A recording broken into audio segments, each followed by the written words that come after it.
네, 윤석열 정부의 첫 사면이죠. 광복절 특별 사면 대상자가 발표됐는데 경제 위기 극복에 초점이 맞춰졌습니다. 어제 법무부가 시행령으로 검찰의 직접 수사 범위를 확대하기로 한 것을 두고 적잖은 논란이 예상됩니다. 관련 내용 포함한 정치권 다양한 소식, 이종훈 정치평론가, 김민하 시사평론가와 관련 내용 짚어보겠습니다. 두 분 어서 오십시오. 안녕하세요. 윤 대통령의 첫 특별 사면, 경제 방점이 찍혔습니다. 그리고 결국 이명박 전 대통령, 김경수 전 지사 등 정치인 제외됐는데 어떻게 평가하시는지요? 네, 일단은 이렇게 가닥 잡은 것은 잘한 것이다 이렇게 생각을 합니다. 그러니까 사실은 이번 사면과 관련해서 이명박 전 대통령이 과연 사면 대상에 포함될 것인가 가장 큰 관심사였고, 그에 못지않게 관심을 끌었던 것이 이제 김경수 전 경남지사 사면 여부였습니다. 정치인 사면은 이제 그 두 분이 이제 주로 이제 거론이 됐었고, 경제인 사면 관련해서는 이재용 삼성전자 부회장 사면이 이제 가장 뜨거운 관심이었고 이제 그랬어요. 아마 고심을 좀 많이 한 것 같았어요. 그리고 국정수행 지지율이 이런 정도로까지 떨어지지 않았다면 아마 이명박 전 대통령 사면은 강행했을 가능성이 굉장히 높지 않나 이렇게 봅니다. 그동안 계속 윤석열 대통령도 당선인 시절 또는 이제 출마했을 때 대선 후보 시절부터 계속 이야기를 해 온 바가 있고, 또 윤핵관들이 계속 이 MB 사면에 대해서는 강조도 해오고 그랬던 바가 있습니다. 그래서 저도 이번에 어쩜 좀 부담이 가더라도 이 이명박 전 대통령 사면까지는 포함시키지 않을까 이렇게 생각을 했는데, 아무래도 이 낮은 국정 수행률이 좀 발목을 잡은 것 같고, 자, 그러다 보니 정치인 사면은 이제 하지 않고 대신에 경제인 사면에 좀 방점을 두는 방향으로 전환을 한 게 아닌가 이렇게 생각을 합니다. 그런 부분에서 여야 반응이 좀 엇갈렸습니다. 민주당 우상호 비대위원장은 정치인도 통합의 측면에서는 사면하는 게 관리였다 이렇게 얘기하기도 했는데 어떻게 평가하십니까? 저는 굳이 이제 어떤 정치인을 사면하고자 할 때는 여야의 이제 어떤 정치인들을 좀 균형을 맞춰가지고 국민 통합을 좀 시도한다든지 그런 거는 이제 이전의 사면에서는 있었던 일이죠. 그렇죠. 다만 모든 사면에 정치인들이 사면 대상이 됐던 건 아니거든요. 그리고 지금과 같은 상황에서 정치인들을 사면한다라는 맥락으로 윤석열 대통령이 사면에 대한 이슈를 접근할 경우에 국민들의 반응이 좋을 거냐, 국민들이 이명박 전 대통령이든 김경수 전 경남도지사든 이 정치인을 사면하는 거에 대해서 긍정적인 생각을 할 것이냐, 그렇지 않을 거거든요. 정치인을 사면한다는 것은 아무래도 이제 그 여러 가지 이제 특성상 이 정치적인 맥락이 들어가는 것이기 때문에 이것은 좀 부당하다 이런 감정을 대부분의 국민들은 가지기 때문에, 그런 면에서 이제 오히려 부담이 그런 면에서 컸기 때문에 지금 국정수행 지지율이 하락하는 국면에서 오히려 할 수 없었던 거 아니겠습니까? 그런데 이런 상황을 이제 정치권에서 여야 할 것 없이 좀 정치인 사면이 필요했다 이렇게 접근하는 거는 사실 같은 정치인이니까 사면 지금 요구하는 거 아니냐, 국민들에게는 이렇게 비춰질 수가 있어요. 그래서 기왕 사면이 모색이 되고 있고 이렇게 진행이 되고 있는 게 아니고 이미 이제 사면을 정치인은 사면하지 않는 방향으로 가닥을 잡았다라고 하면 굳이 정치인을 사면해 달라 이런 요구를 정치권이 하는 것은 오히려 이제 좀 역효과를 불러일으킬 수 있다라고 저는 생각을 합니다. 윤석열 대통령도 이런 부분과 관련해서 그 사면의 배경과 관련해서 입장을 밝힌 바가 있거든요. 윤석열 대통령의 목소리 듣고 다시 이야기 나눠가도록 하겠습니다.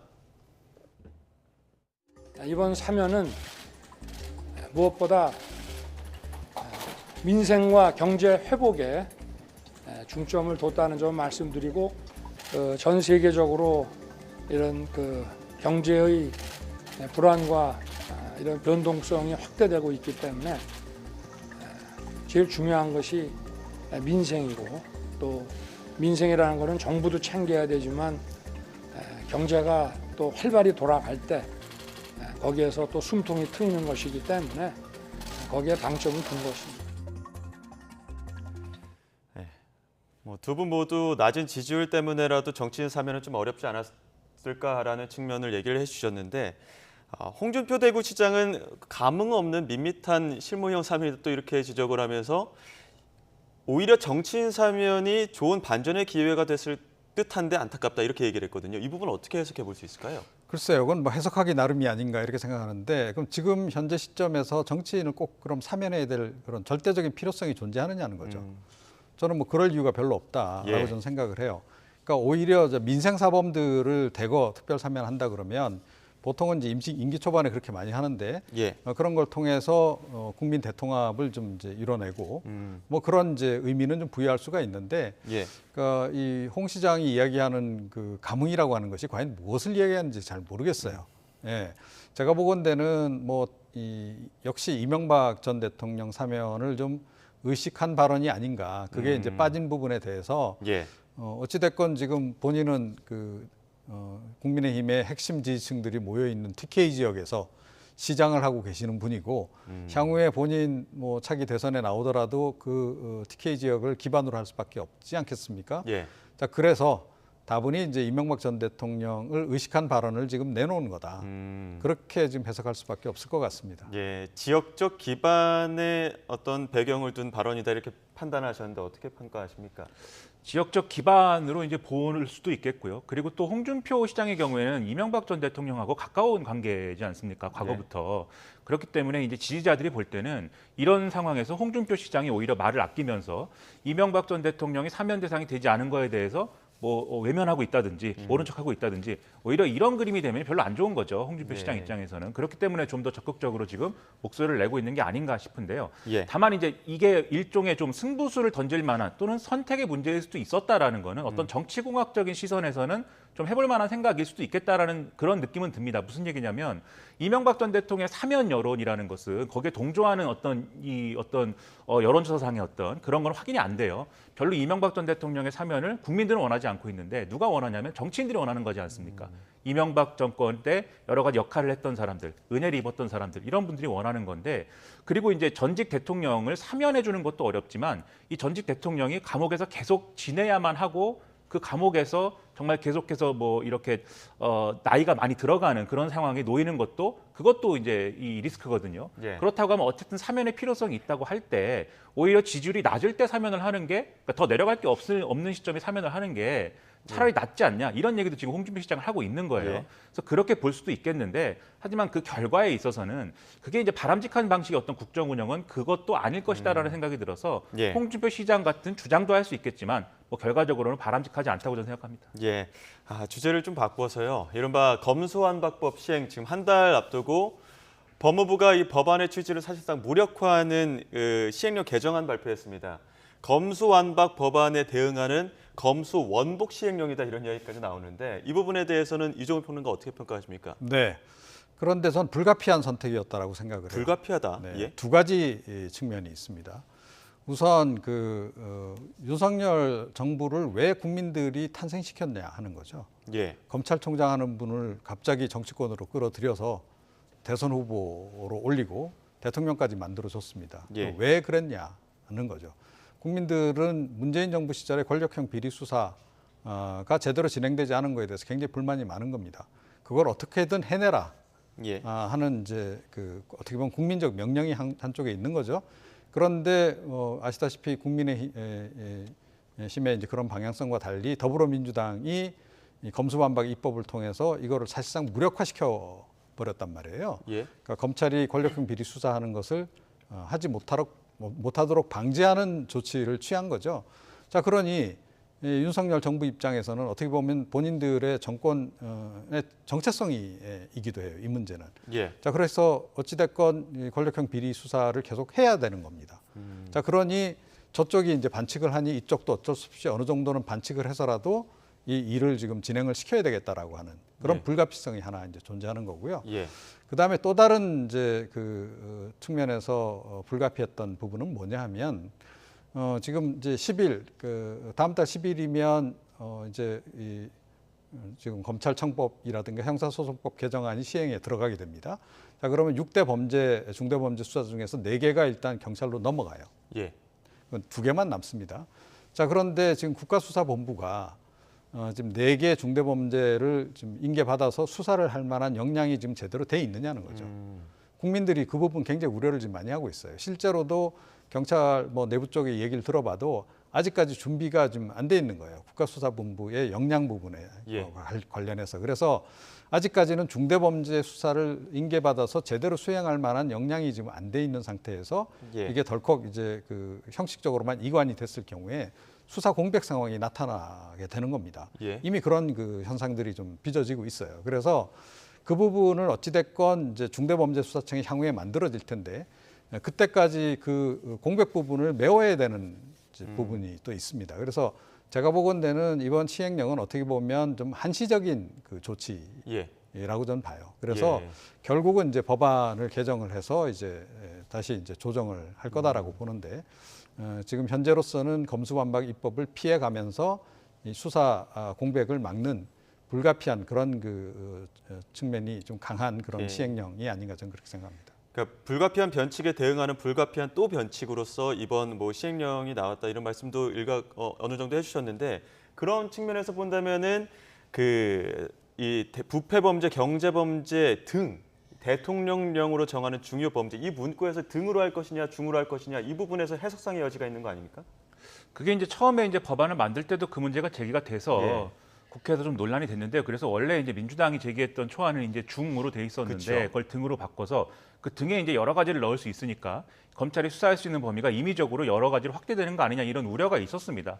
그런데 이제 이 상황의 핵심은 뭐냐면 사실은 그 등에 대한 것은 오히려 이 핵심하고는 조금 거리가 있어요. 왜냐하면 등을 기준으로 해서 중요 범죄에 추가로 넣은 것은 예를 들면 사법질서 저해와 관련된 범죄라든지 그래서 무고라든지 위증이라든지 이런 걸 수사하게 해놓은 거하고 그다음에 다른 특별법이나 이런 데서 검사가 수사하도록 한 규정들이 있습니다. 그 규정에 따라서 검사가 수사할 수 있는 것들 이런 걸 규정한 게 등인 거고 지금 핵심적인 문제는 원래 6대 범죄를 규정을 해놨잖아요. 뭐 부패 범죄, 경제 범죄, 그다음에 공직자 범죄, 선거 범죄, 뭐 방산 뭐 이렇게 쭉 정해놨는데 이 부패와 경제 범죄라는 범주에 나머지 범죄에 원래 있던 범죄들을 집어넣은 게 지금 더 큰 문제인 거죠. 사실 이건 등하고는 크게 관계는 없고 부패 범죄와 경제 범죄의 범주를 확장해버린 거거든요. 근데 그렇다고 하면은 사실 이게 이제 어느 정도나 절차적으로 어느 정도 정당성이 있는 거냐를 따져봐야 되는데 이 6대 범죄라는 칸막이 자체는 사실 이 이전 정부에서 검경수사권 조정할 때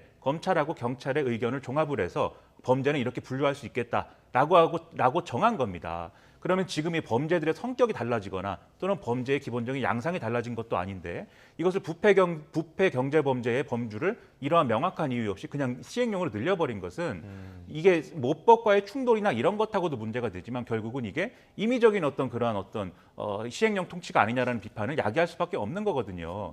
이게 앞서서는 뭐 이 변칙에 대응하는 또 다른 변칙, 불가피한 변칙이다 이런 말씀도 해주셨지만 사실 윤석열 대통령을 탄생시킨 국민들의 마음이라는 거는 그렇게 하지 말라는 거 아니겠습니까? 예를 들면 이전 정권에서도 비슷한 얘기 많이 했어요. 이 상대방 보수 정치가 여러 가지 꼼수를 쓰고 보수 정치가 여러 가지로 뭐 무리한 수를 두고 이런 걸 했기 때문에 우리도 위법은 아니지만 이러저러한 무리한 수를 할 수밖에 없다 이런 얘기 많이 했거든요. 그 결과가 그런데 정권이 교체된 거였잖아요. 그거는 이런 무리수 그다음에 꼼수 이런 것을 하지 말고 좀 정정당당하게 원리 원칙대로 해라라는 국민의 요구인 거거든요. 원리 원칙대로 하려면 시행령을 이렇게 개정해서 범죄의 어떤 카테고리를 이렇게 바꿔버리는 게 아니라 국민들에게 호소를 하고 이 검수완박이라는 것이 잘못된 입법이다. 그래서 앞으로 국회에서 비록 이 여당이 소수지만 이것을 바꿔야겠다. 호소를 하고 대통령도 나서서 이것은 야당에 정말 깊이 부탁을 한다면서 협치의 그런 메시지를 주고 그리고 지금 헌법재판소에 권한쟁의 심판도 걸어놨는데 그 결론도 어느 정도 나오고 이렇게 해도 안 돼서 정말 불가피하게 이렇게 간다라고 했을 때는 국민들이 또 정말 그럴 수밖에 없나 보다 했을 거예요. 그런 게 아니지 않습니까? 그런 점에서 상당히 이렇게 거칠게 접근하는 것은 나중에 반드시 문제가 될 소지가 남을 수밖에 없다는 점에서 상당히 우려가 되는 그런 상황입니다. 그런 부분에서 이 법안을 주도했던 민주당 전면전 예고했습니다. 우상호 비대위원장 목소리 듣고 오겠습니다. 한동훈 장관이 너무 설친다 이런 여론이 굉장히 많습니다. 급기야 본인이 직접 기존의 법을 넘어선 시행령으로 무소불위의 권력을 행사하려고 하는 모습을 보였습니다. 겸손한 자세로 이러한 국민 여론을 받아야 할 법무부 장관이 국회에서 만든 법을 무력화시키면서 수사 범위를 확대하는 그러한 무리수를 범하고 있습니다. 반성하지 않는 정부, 반성하지 않는 측근들에게 국민의 심판이 내려질 것입니다. 이와 관련해서 한동훈 장관은 우리 법대로 했다. 법에서 한 채 벗어남도 없다. 이렇게 또 이야기를 했고 민주당 측 의원들은 긴급 기자회견 열었습니다. 특히나 전임 장관이었던 박범계 의원도 이거 전 정권 털기 위한 개정이다 이렇게 비판했는데 민주당이 대응할 방법들이 있습니까? 그러니까 뭐 일단은 이제 그 시행령 가지고 계속 이제 상임위원회에서 물고 늘어지는 게 한 방법일 수 있는 예. 거죠. 그러니까 지금 사실은 이 지금 기존의 우리 법 체계의 문제점하고도 이건 좀 연관이 깊습니다. 그러니까 시행령 통치 조금 전에 말씀하셨는데 시행령 정치라고도 하죠. 이거를 지금 윤석열 대통령만 하고 있느냐? 아니에요. 전직 대통령들 다 했어요. 예. 그러니까 이게 굉장히 이제 입법하는 과정에서 특히 이제 국회 쪽에서 나온 법안이 아니고 행정부 쪽에서 발의된 법안들 같은 경우에는 모법에는 굉장히 포괄적으로 규정을 다 해놓습니다. 그래서 등이 많이 들어가죠.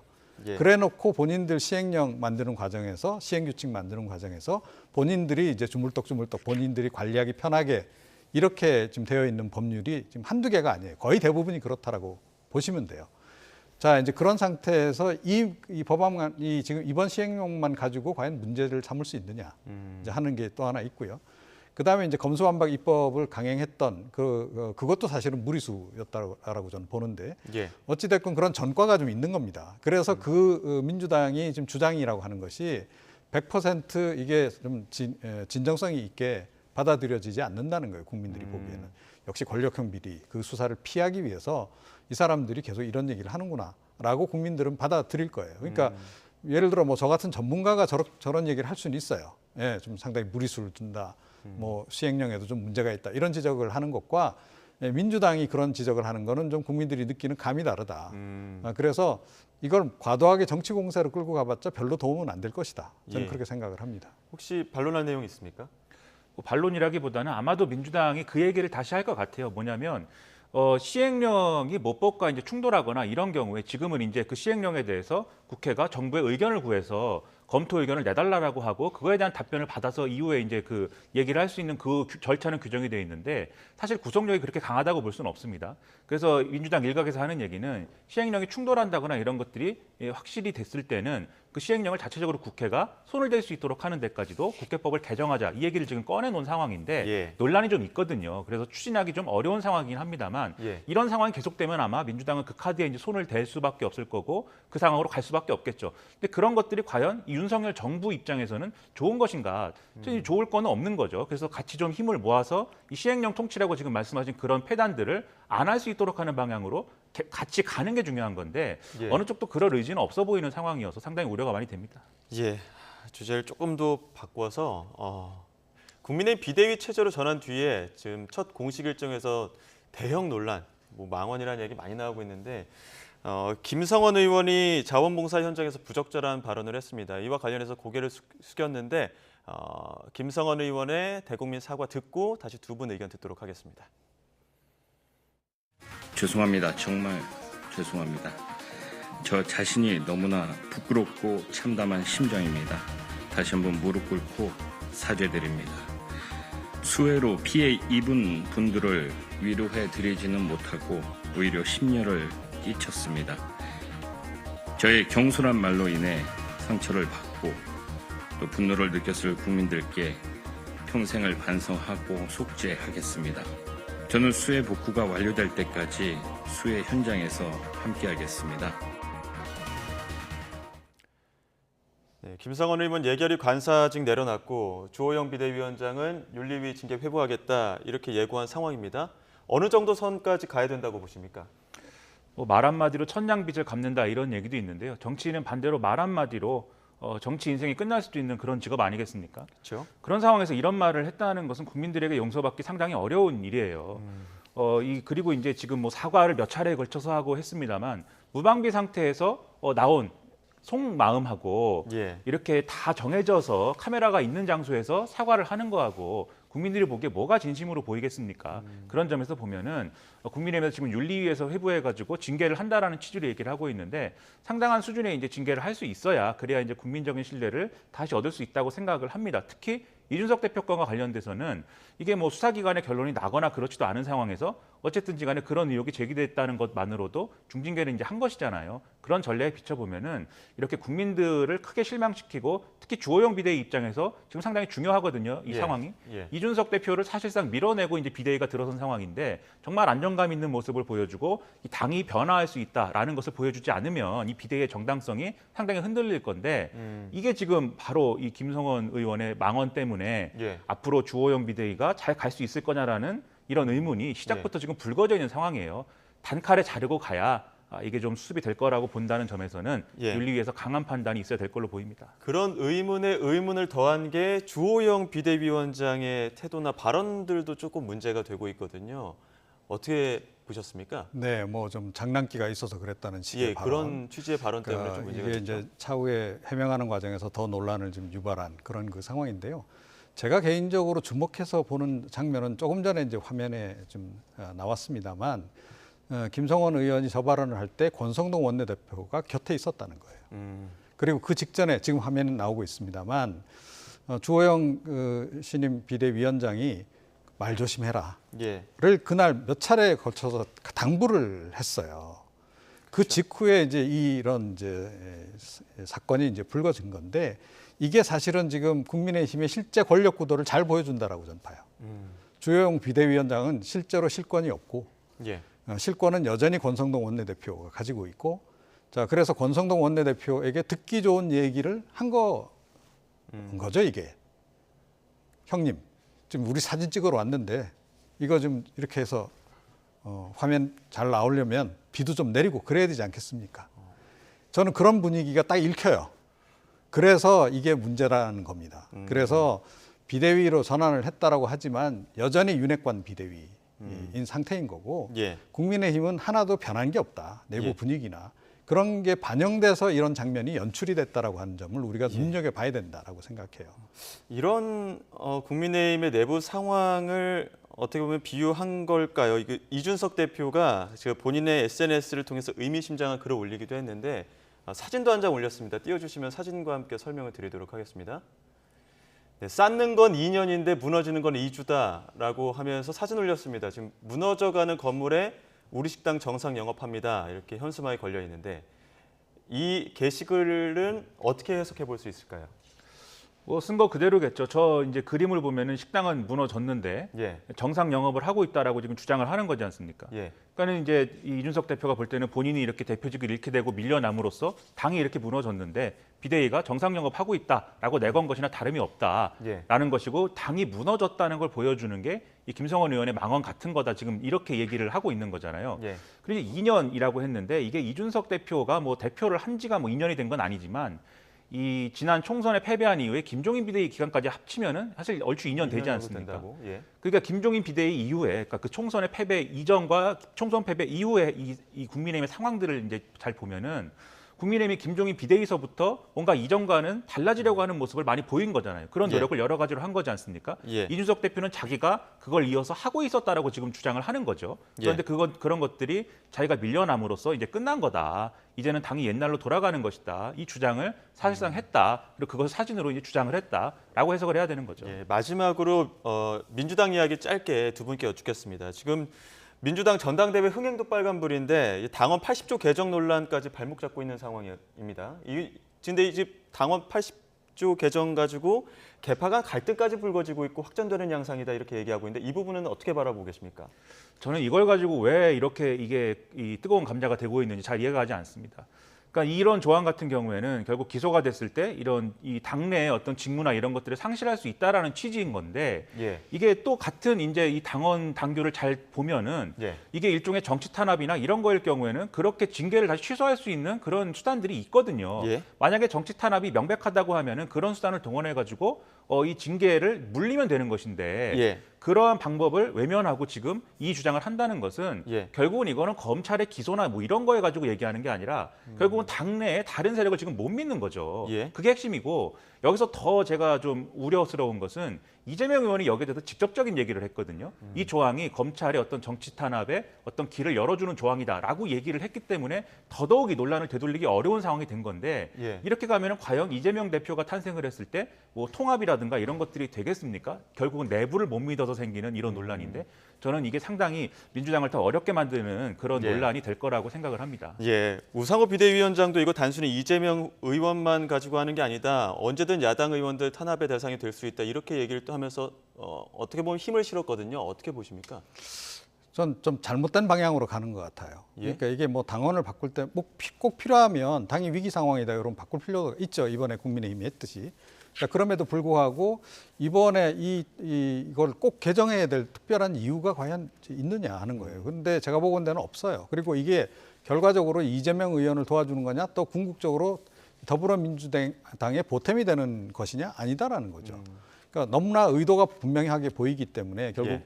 뭐 이재명 살리기 아니냐 뭐 이런 얘기가 좀 나오는 거고 제가 보건대 지금 전반적인 이 더불어민주당의 흐름이라고 하는 게 특히 이재명 의원을 자꾸 과거의 그 이회창 전 총재처럼 만들어가고 있다라고 저는 봐요. 그러니까 이회창 전 총재도 물론 그 당시에 뭐 대세론에 엎여서 본인이 조금 상황 판단을 잘못했던 측면도 있는데 주변에서 당의 소속한 특히 국회의원들 중심으로 해서 이회창 전 총재 주변으로 쫙 똘똘 뭉치면서 이제 사실은 이제 스스로 눈을 가린 측면이 굉장히 강하거든요. 예.